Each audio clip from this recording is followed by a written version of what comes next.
Oh, hello and welcome.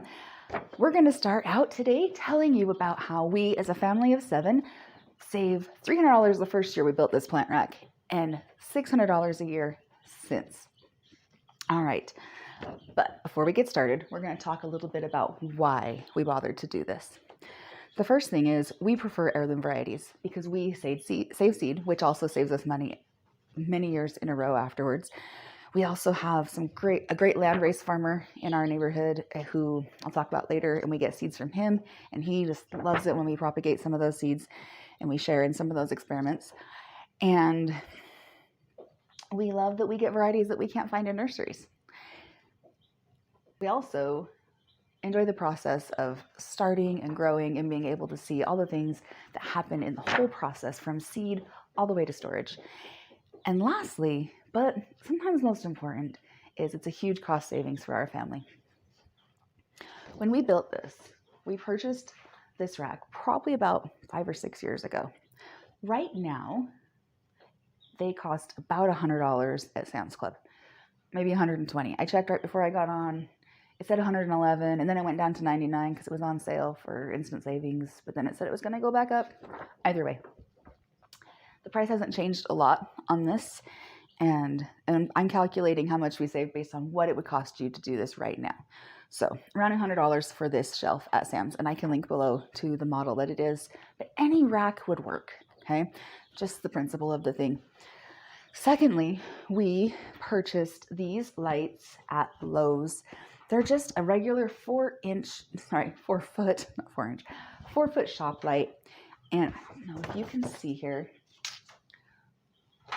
they're different types. You can't really tell. And I don't want to turn them on and blind you with the camera, but we alternate with light, the cool and the warm lighting, so that there's a different spectrum of lights for the plants. So there's 2 lights per shelf, and we alternate, so warm, cool on all these shelves. There's a lot of reasons behind that, and if you want me to get into that, we can make another video, but this is just about why this saved us so much in the long run. So the light fixture itself was around $17 a piece, and each bulb, if you do fluorescent, is about $4 each. You could do LEDs, but they're about $12 right now.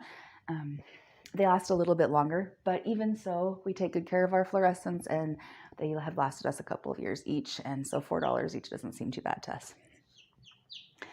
Now, if you add all of this together, oh, also the Kevlar space blanket, and I'll show you a little bit more about that later, they're between $1 and $2, and so you need 2 of those to do this, 1 for each side of your shelving unit. Optional is a timer on your light switch. We prefer to have it on there so that the lights run at night when we're starting really small seedlings that we want to have used to summertime light. We run it in the evenings, and then it clicks off while we're off doing other things, and then we have window light plus extra light during the day. Okay, so overall, just the shelf together, the shelf, the lights, the Kevlar, not counting the timer, that's up to you, comes to about $287. Now, $287, then we throw in $40 for dirt and seeds and cups, okay, trays, etc. About 300 plants on here that are small, and then we sort through them and we put them in bigger cups. We try to up pot them partway through the month once they get big enough, and we put them in pots that are this size.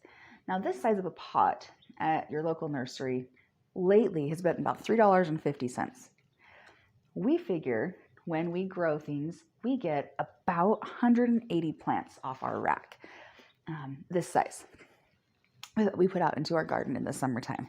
Now, adding all that up, that's about $630 if we were just to stop by the nursery and buy 180 starts for our garden. However, that's not all that we save.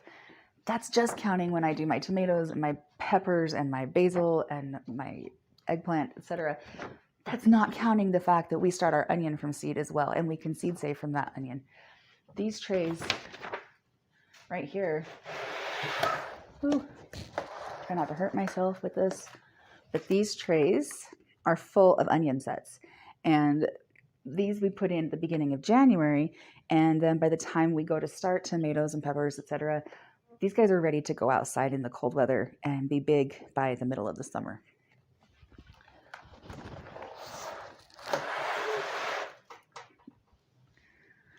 The other important there we go, thing to note is that when we have these trays, this is how we start our tomatoes and peppers as well, is in these smaller trays. And then when we up pot, we only keep 180 of the best for our yard.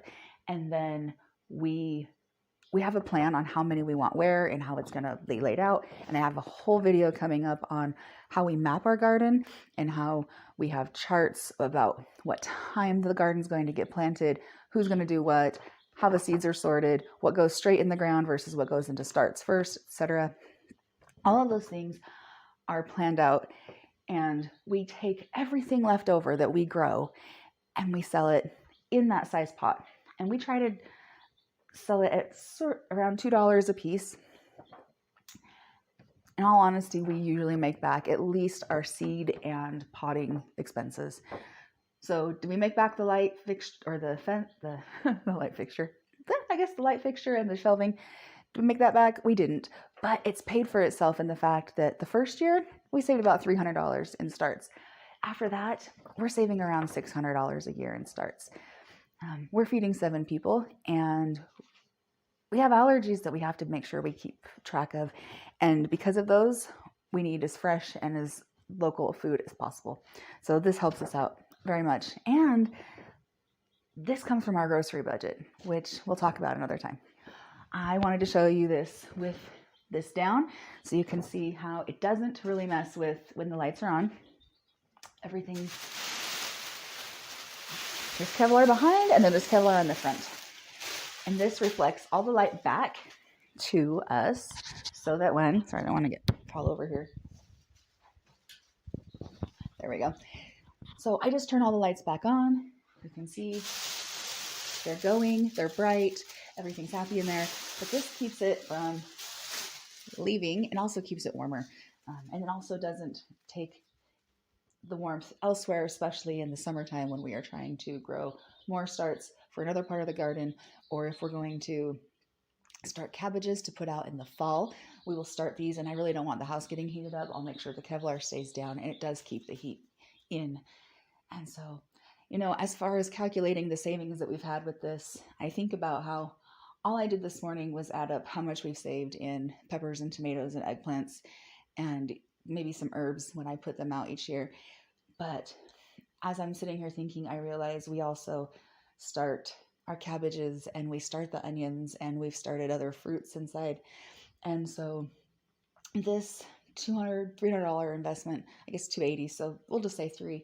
This $300 investment, $280. Yeah, $300 investment has been replenished so many times.